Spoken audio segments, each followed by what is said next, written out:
나오셔서 돌아오라 라는 제목으로 말씀 증거해 주시겠습니다.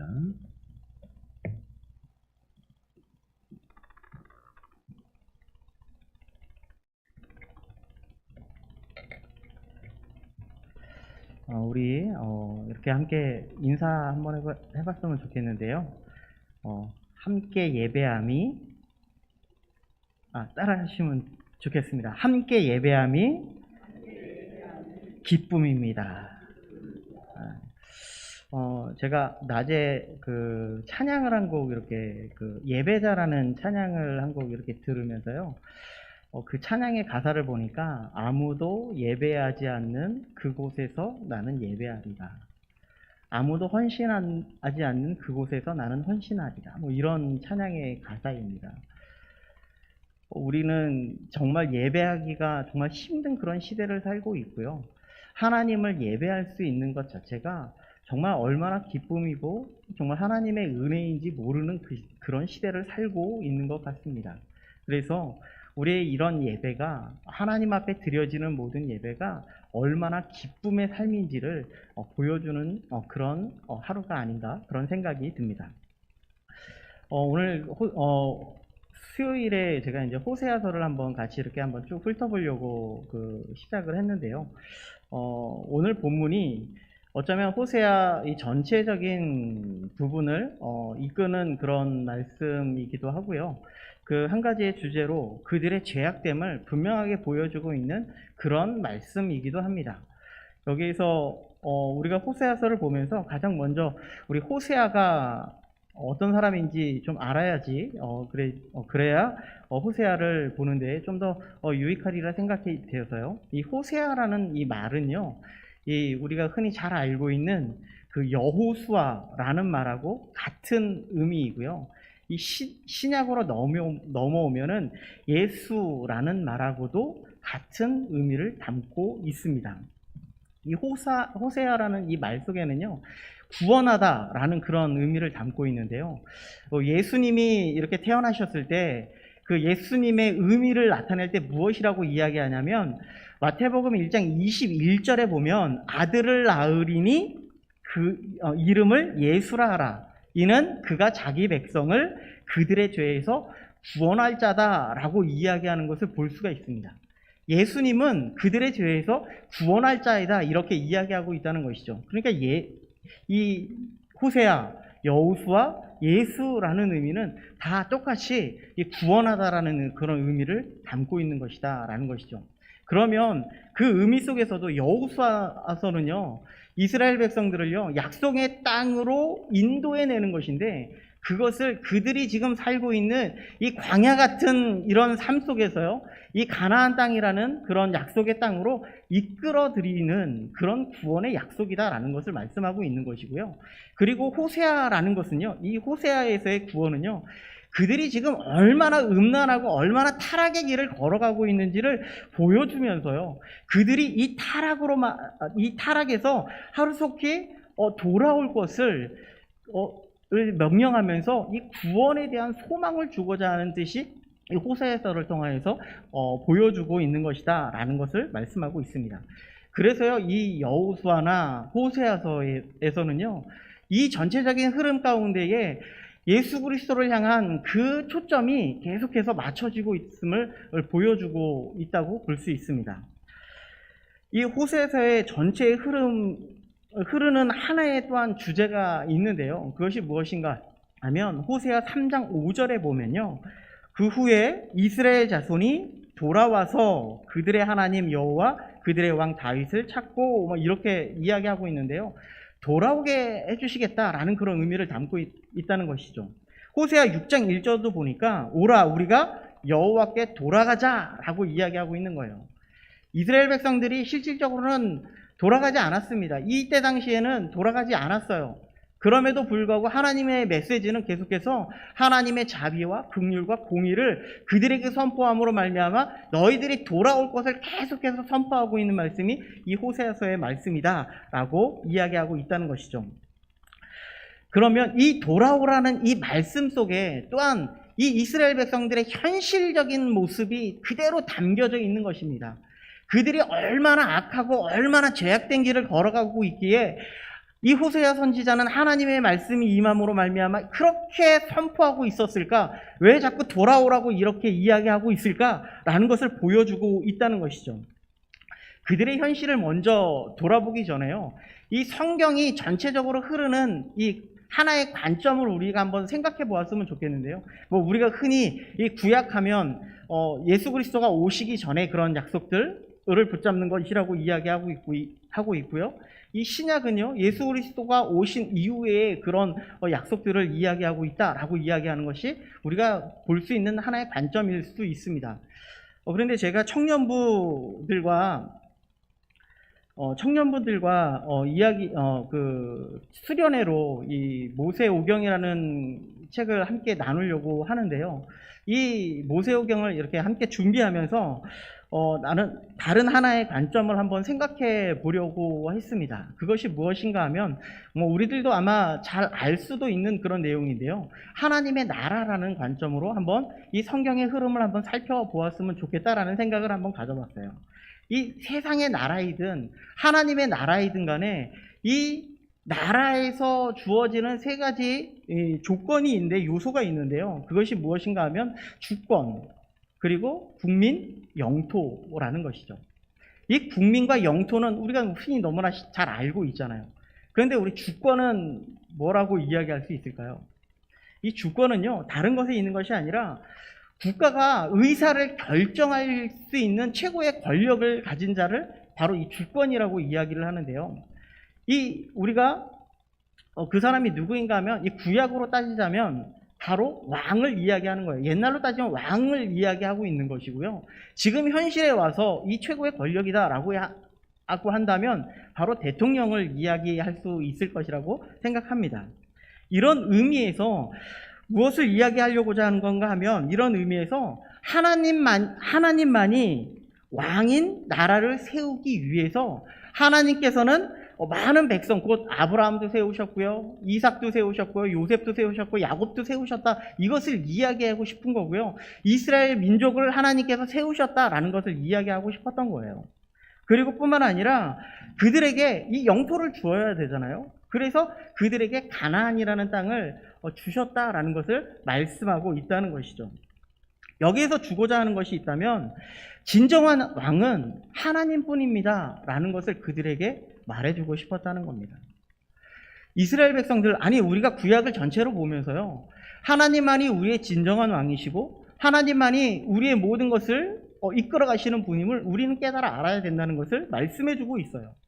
그 중심에요, 하나님과 회복을 해주시기 위해서 하나님께서 여러 가지 법들을 만들어 주셨죠. 그것을 잘 지켜나갈 수 있도록 해주신 것이 무엇인가 하면 바로 레위기서라는 것이죠. 이 레위기서를 통하여서 하나님께서는 이 대제사장을 통하여서, 제사법을 통하여서 하나님과 조금이라도 회복할 수 있는 그 길을 열어주셨음을 말씀해주고 있다는 겁니다. 그런데요, 우리 이 레위기서의 그 전체적인 흐름을 보면 요즘 새벽 예배를 드릴 때 히브리서를 요즘 보고 있거든요. 이 히브리서와 그 맥락을 좀 비슷하게 가져가고 있음을 우리는 볼 수가 있다는 것이죠. 히브리서를 이렇게 조금 요약을 하면요, 율법보다 뛰어나신 정말 진정한 말씀이신 예수 그리스도를 나타내고 있고요. 뿐만 아니라 새 창조의 소망을 주신 그런 예수 그리스도를 우리에게 말씀해주고 있고요. 그리고 우리에게 영원한 대제사장이 되신 예수 그리스도를 또한 보여주고 있고요. 그리고 우리에게 모든 제물, 완벽한 제물, 희생 제물이 되신 예수 그리스도를 지금 히브리서를 통하여서 1장부터 10장까지 계속해서 보여주고 있다는 것이죠. 우리의 참 소망이신 이 예수 그리스도를 언급하면서 이것은 무엇을 이야기하고자 하는가? 그분만이 우리의 왕이십니다라는 것을 이야기하고 있는 거예요. 그분만이 우리의 주권자이심을 이야기하고 있다는 것이죠. 이 또한 이 제사라는 방법을 통해서도요, 하나님이 하시고자 하는 것이 무엇인가 하면 하나님만이 우리의 왕이십니다, 그분만을 제사하십시오, 예배하십시오 라고 이야기하고 있는 것이 하나님의 뜻이라는 거예요. 그래서 하나님의 뜻을 순종하며 살아가는 것이 하나님의 합당한 그런 제사를 통하여서 이야기해 주시는 것이다 라고 말씀하고 있다는 것입니다. 그런데 우리들은, 이스라엘 백성들은 어떤 마음을 가지고 어떤 삶을 살아나가고 있는가? 하나님의 예배를 거부하고요, 하나님 앞에 순종하는 것을 거부하고요, 하나님의 뜻을 거부하는 삶을 살아나가는 그들의 모습을 볼 수 있었다는 거예요. 틈만 나면 불평을 하고요, 틈만 나면 하나님을 거부하는 그런 삶을 이스라엘 백성들의 광야 생활 통하여서, 아니 그들의 모든 인생의 삶 통하여서 계속 이야기하고 있었죠. 우리는 사사기서를 통하여서 어떤 것을 보고 있습니까? 그들의, 하나님이 구원해 주시면 그들은 다시금 하나님 앞에 평안을 얻었지만 다시금 그들은 죄악 가운데에 돌아가는 것을 볼 수가 있다는 것이죠. 이것이 하나님을 거부한, 하나님을 진정한 왕으로 섬기지 않는 이스라엘의 모습이라고 볼 수 있다는 것입니다. 그래서요, 하나님은 이 땅의 왕을 통해서 진정한 하나님이 누구인지를 다시금 보여주시고자 하셨다는 말입니다. 그런데 이 땅의 왕은요, 완전하지 않죠. 이 땅에 완전한 왕이 되어서 정말 그분만이 정말 모든 것을 다 이루실 그런 왕이었다면 하나님께서는 이 모든 왕을 이렇게 어렵게 만들지 않으셨다는 겁니다. 그들은 계속해서 타락의 길을 걸어갈 수밖에 없었고요, 그것을 통하여서 진정한 왕은 하나님밖에 없어 라는 것을 그들에게 이야기해주고 싶었다는 것이죠. 그것을 선포한 사람이 바로 누구인가? 바로 이 선지자라는 것이죠. 이분들의 역할은, 진정한 왕은, 여러분들이 섬길 왕은 오직 하나님밖에 없습니다. 하나님은 이렇게 인자하시고 공의롭고 하나님의 사랑을 베푸실 분이 하나님밖에 없다는 거예요. 여러분들 하나님만 섬겨야 됩니다. 이것을 선포하기 위해서 이 호세아를 하나님께서 불러주셨다는 것을 이야기하고 있다는 것이죠. 그래서요, 선지자의 말을 듣고 돌아오게 되면 하나님께서는 그들의 길을 영화롭게 해주실 뿐만 아니라 그들의 길을 인도해 주실 텐데, 우리는 그 길을 온전히 쫓아가지 않는 삶이 우리의 인생의 모든 모습이라는 것을 볼 수 있다는 것입니다. 그래서 그들은 멸망의 길로 갈 수밖에 없음을 이야기하고 있다는 것이죠. 이런 역사 가운데 호세아에게 하나님의 말씀이 임했던 겁니다. 그래서 1절 말씀을 한번 살펴보도록 할 텐데요, 이렇게 이야기합니다. 우시아와 요담과 아하스와 히스기야가 이어 유다 왕이 된 시대, 곧 요아스의 아들 여로보암이 이스라엘 왕이 된 시대에 부에리의 아들 호세아에게 임한 여호와의 말씀이니라 라고 이야기하고 있습니다. 호세아 선지자는요, 주전 한 750년경에 막 활발하게 움직였던 그런 선지자인데요, 여기 1절 말씀에 보니까 가장 먼저 나온 왕이 누구였냐면 우시아 왕이라고 얘기해요. 이게 그 자료를 찾아보면 우시아 왕 거의 마지막 시대 때와 여로보암 2세 때가 비슷한 시기로 이렇게 맞춰지고 있는데요, 이 남유다의 우시아 왕과 북이스라엘의 여로보암 2세 때에 이 호세아가 활동한 시기였다라고 이렇게 기록하고 있는 것입니다. 이때 당시의 시대적인 정세를 보면요, 북이스라엘의 이 여로보암 2세 때가요, 거의 그 솔로몬 시대에, 다윗 시대의 황금기를 누렸던 그런 그 경제적인 부흥을 이룬 시기가 바로 이 여로보암 2세의 시기다라고 이야기하고 있습니다. 이때 당시에는요, 그 옆쪽 나라에 보면 신흥 국가가 하나의 발생이 돼서 상당히 그 신흥 세력이 발생하고 있었는데, 그 나라가 바로 아수르라는 나라입니다. 북이스라엘을 멸망시킨 그 BC 722년에 아수르가 이 북이스라엘을 멸망시키지 않습니까? 이 멸망시키기 전 이 아수르가 신흥 세력으로 막 일어나고 있던 시기가 바로 이때 시기였다는 거예요. 그런데 신흥 세력으로 막 영토도 확장하고 이런 시기에 어떤 일이 발생이 됐느냐, 이 아수르는요, 이 북쪽과 이 동쪽에 있는 나라들을 집중 마크하고 있냐고, 다른 나라를, 이 서쪽에 위치해 있는 이스라엘을 건드릴 만한 그런 위치에 서 있지 못했다는 거예요. 그래서 이 이스라엘 백성들은 어떤 일이 발생이 됐냐면, 아무런 그 주변의 정세에 영향 없이 이 부흥기를 일어날 수 있는 그런 역할이 되었다라고 이야기하고 있었다는 것이죠.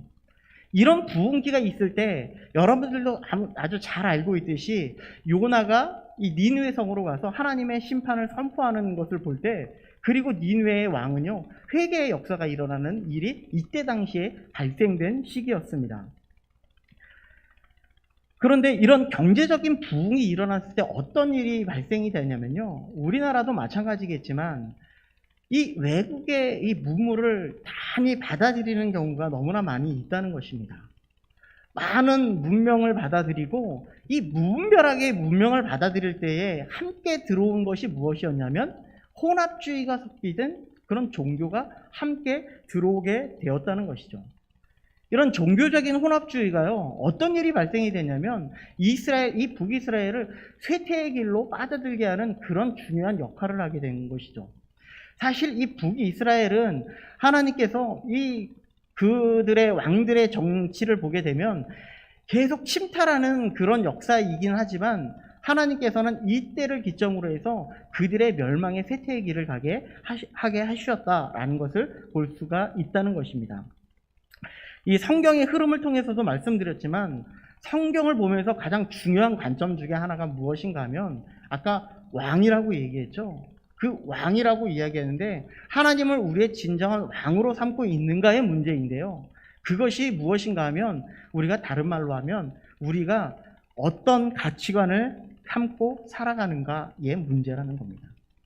우리는 예수 그리스도를 우리의 진정한 가치관으로 삼고 살아가고 있는가? 만약에 그렇게 살아가고 있다면 우리는 하나님의 뜻 가운데 온전히 순종하면서 살아가는 그런 자들이지만, 만약에 그렇지 아니하고 내가 주인이 되고 내 주장대로 살아가게 되면 우리는 이 하나님을 왕으로 삼는 것이 아니라 나 자신을 왕으로 삼고 살아가는 그런 사람들이다라는 것을 말씀해주고 있다는 것이죠. 그러면서 나타나게 된 것이 무엇인가 하면요, 여러분들 창세기에서도 보면요, 문화가 발전할 때 어떤 일이 발생이 되냐면 니무롯이라는 그런 힘센 그 민족이 발생하는 것을 볼 수가 있어요. 이것은 어떤 의미를 담고 있냐면요, 이 문화를 통하여서 나 자신을 드러내고 나 자신이 주인이 되고자 하는 그런 뜻이 나타나고 있다라는 것을 말씀해주고 있다는 것입니다. 지금 우리의 모든 경제, 이 세계 경제가요, 문화의 중심이 되어 있고요, 그리고 많은 것의 발달로 이루어지는 그런 시대를 살아가고 있다는 것을 우리는 볼 수가 있습니다. 이것이 무엇인가 하면 이 세대를 살아가고 있을 때 우리는요, 하나님이 없어도 살아갈 수 있는 시대라는 것을 보여주고 있다는 겁니다. 이 많은 문화들은요, 우리의 눈을 점점 가리게 할 수밖에 없고요, 이 모든 것을 통하여서 하나님을 바라볼 수 없는 그런 시대를 살아가고 있는 것이 바로 지금의 현실과 너무나 같은 것이라는 것이죠. 어쩌면 지금 이스라엘의 문화가 그 한가운데에 있음을 보여주고 있는 것인데요. 그리고 자신들의 진정한 왕을 찾기 위해서 그들이 살아가야 되는 그런 것을 보여주고 있다는 것입니다. 그래서 하나님은요, 호세아서 4장 1절 말씀을 보게 되면 이렇게 이야기하고 있어요. 이스라엘 자손들아, 여호와의 말씀을 들으라. 여호와께서 이 땅 주민과 논쟁하시나니 이 땅에는 진실도 없고 인애도 없고 하나님을 아는 지식도 없다라고 이야기하고 있다는 것이죠. 이스라엘 백성들이 먹고 살기 편하니까 하나님도 없고 하나님을 아는 지식도 버리고 하나님의 진실도 인자도 버리고 그런 삶을 살아나가고 있는 것이 지금 북이스라엘 백성들의 그런 삶이라고 이야기하고 있는 겁니다. 이것은요, 우리는 다른 관점으로 한번 보면 이것과 같습니다. 하나님의 약속을 잃어버린 시대입니다. 히브리서 11장, 아까 히브리서를 우리가 새벽에 계속 보고 있다고 하잖아요. 히브리서 11장은 믿음장인데요. 히브리서 11장 1절에 보면 믿음은 바라는 것들의 실상이요 보이지 않는 것들의 증거다라고 있는 이 말은요, 우리가 현실을 살아가고 있지만 우리는 하나님의 약속을 붙잡고 살아갈 때 우리는 미래를 바라볼 수 있는 것입니다 라는 것을 이야기하고 있는 거예요. 뿐만 아니라 우리의 현실 속에서 미래의 소망을 증명해내는 삶을 살아나가는 것이 합당한 것이다라는 거예요. 이게 말이 좀 어려운데요. 좀 쉽게 말하면 이런 것입니다. 하나님의 약속을 붙잡고 살아가는 우리의 모습 속에서 예수 그리스도 때문에, 예수 그리스도를 붙잡고 살아나가는 우리의 모습 때문에 우리는 즐거울 수밖에 없고요. 기쁨이 넘칠 수밖에 없고요. 평안함이 넘칠 수 없는 모습을 드러냄으로 말미암아, 다른 사람으로 말미암아 이 예수 그리스도를 발견할 수 있게 하겠다는 그런 것이에요. 이것이 믿음을 보이는 우리의 모습이라는 것이죠. 지금 이스라엘 백성들에게는요, 현실의 즐거움 때문에 하나님의 약속을 잃어버렸어요. 문화적 즐거움이 하나님에 대한 갈급함을 버려버렸다는 것을 이야기하고 있다는 겁니다. 이스라엘 백성들이 어떤 문제가 가장 큰 문제였는지 2절은 구체적으로 이야기하는데요. 2절을 우리 한 목소리로 읽어보도록 하겠습니다. 시작. 여호와께서 처음 호세아에게 말씀하실 때 여호와께서 호세아에게 이르시되 너는 가서 음란한 여자를 맞이하여 음란한 자식을 낳으라. 이 나라가 여호와를 떠나 크게 음란함이라 하시니. 여기에서 계속해서 이야기하고 있는 것이 음란한 여자를 맞이하고 음란한 자식을 낳고 여호와를 떠나 크게 음란하였다라고 이야기하는 것을 볼 수가 있다는 것이죠. 이스라엘 백성들의 가장 큰 문제는요, 음란함입니다. 음란이란 말을요, ESV 성경을 이렇게 거기에서 보니까 뭐라고 표현되어 있냐면 남편이신 여호와께 대한 이스라엘의 불성실성이라고 이야기하고 있더라고요. 하나님께 대한 불성실성이라는 거예요. 하나님의 약속이, 이때 당시 하나님의 약속이 무엇이었습니까? 이들이 지금 하나님의 약속을 어떤 것으로 쫓아가고 있었습니까? 하나님의 십계명, 하나님의 율법에 있는 그 말씀이었잖아요. 그 말씀 중에 십계명을 통해서 너는 나 외에 다른 신을 내게 두지 말라라고 이야기하고 있습니다.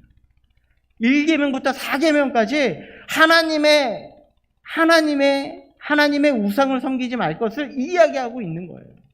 그런데 이스라엘 백성들은 지금 하나님에 대한 약속을 잊어버리고 하나님의 유일한 신임을 선포하고 있음에도 불구하고 그 거룩으로부터 떨어져 나간 삶을 살아나가고 있다, 이야기하고 있다는 것이죠.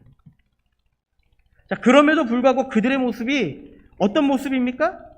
이방의 많은 종교들이 들어와서 그들을 어지럽히는 삶을 살아나가고 있어요. 그들은 원래는요, 이 광야 생활을 하고 정착해서 살아나가는 그런 삶이 아니라 그런 유목민으로서 이렇게 돌아다니면서 살아나가는 그런 사람들이었어요. 그런데 이제 이스라엘이라는 땅을 얻고서요, 그들이 정착하게 되면서 그들이 바라봤던 게 무엇인가 하면 이방 다른 나라들은 어떻게 농사를 지을까를 바라봤다는 거예요. 그들이 농사를 어떻게 짓는가 하면 바알이라는 신이 비를 내려주면 풍년이 들고 비를 안 내려주면 흉년이 드는 그런 것을 그들이 받아들였다라고 이야기하고 있다는 것이죠. 이것이 얼마나 성적으로 잘못된 것을 나타내고 있는데요. 이런 성적인 행위가요, 바알은요, 그 아스다롯이라는 그런 여신과 함께 그 성행위를 하면 그 바알의 타액과 땀 등이 비가 되어서 내린다라고 그들이 생각했다는 거예요. 그래서 그들에게 행한 제도가 무엇이었냐면 성창제도라는 것을 행했다고 합니다. 거룩하다고 하는 여세제들을 남자들과 성행위를 시켜서 그것을 본 바알이 자기도 자극을 받아서 아스다롯과 성행위를 한다는 그런 발상이라는 거죠. 이런 종교를 받아들인 북이스라엘 백성들이 얼마나 타락의 길로 걸어가고 있는지를 단적으로 보여주고 있는 것이죠. 그뿐만이겠습니까? 정치적으로는요, 북이스라엘은 하나님을 찾고 의지해도 모자를 판에 그들이 의지할 것은 애굽밖에 없다라고 해서 애굽을 의지하는 그런 사람들이었습니다. 도덕적으로도요, 강포하여서요, 공의하고는 멀어진, 재판을 할 때 이 약하고 힘 없는 자들을 위해서 재판을 하는 것이 아니라 그들을 아주 무참히 묵살해버리는 그런 재판을 하는 경우도 볼 수 있었다는 것이죠. 이 모든 것들이 이스라엘이 가지고 있는 죄악상들이었다는 겁니다. 하나님의 약속과는 전혀 동떨어진 그들의 모습이었습니다. 그런데요, 이것이 비단 이스라엘 백성들의 문제만일까요? 이 땅을 살아나가고 있는 우리들은 어떨까요? 이스라엘 백성들이 하나님을 찾지 아니하고 하나님께 예배하지 아니하고 정말 그들을 스스로 최고의 가치관으로 삼고 살아나가는 그들의 모습과 우리가 이 땅을 살아나가면서 우리들이 행하는 모습이 정말 크게 다르지 않는 것을 많이 볼 수 있다는 것입니다. 우리들도 이 세상의 것을 붙잡기 위해 오늘 하루도 막 달려가고 하나님의 예배는 생각하지 아니하고 어느 누구도 예배를 드리지 못하는 그런 시대를 살아가고 있다는 것이죠. 하나님을 생각하기보다는 우리의 유익을 위해서 따라가는 그런 삶을 살아나가는 우리들의 모습이 아닌가라는 것이죠. 물질을 쫓고요, 권력을 쫓고요, 우리의 즐거움을 쫓아가는 우리의 삶이 아니냐는 말입니다. 이것이 우리의 영적인 음란이 아닐지 생각해 보아야 한다는 것이죠. 그뿐만이 아니라 성적으로도 너무나 타락해져가는 이 세대를 바라보고 있다는 것입니다. 지난 7월 16일에는요, 서울에서 퀴어 축제라는 것을 했습니다. 이 퀴어 축제라는 것은요, 동성애자들이 모여서 행사를 갖는 것입니다. 남자가 남자를, 여자가 여자를 사랑하는 것이 합당할까요? 그들의 그 사랑은요, 자신들의 즐거움을 쫓기 위한 사랑일 뿐이라는 것이죠. 사람들의 눈과 귀는 상관이 없습니다. 그들의 즐거움만 있다면 그들은 이 모든 것조차 다 정당화시킬 수 있는 삶을 살아나가고 있는 이 시대가 되어버렸다는 것이죠. 자기 자신이 왕이 되어 살아가는 이 시대에 나만 즐거우면 된다라는 이 시대를 살아나가고 있는 것이 우리가 하나님이 살아계시지 않는 그런 시대를 살고 있는 그런 시대라는 말입니다. 우리들도 우리들의 영적인 상태를 한번 돌아보아야 합니다. 하나님께 예배를 드려도요, 그 예배에 감격이 없고요. 그리고 하나님의 말씀을 보아도요, 아무런 깨달음이 없는 그런 시대는 아닌지, 하나님께 기도하여도 응답이 없고 하나님을 찾아도 하나님을 느낄 수 없는 우리의 영적인 상태는 아닌지 우리들도 스스로 돌아보고 점검해 보아야 한다는 것입니다. 우리는 우리의 모습을 돌아보면서 온전히 하나님 앞에 돌아가기를 소망합니다. 우리가 하나님의 믿음을 다시 회복하여서 하나님 앞에 돌아가야 되고요. 우리의 기도가 다시금 회복하여서 하나님을 찾는 자들이 되어야 하고요. 하나님의 예배가 회복되어서 하나님을 온전히 부르짖고 하나님을 찾는 우리들의 모든 모습이 될 수 있기를 간절히 소망합니다. 기도하겠습니다.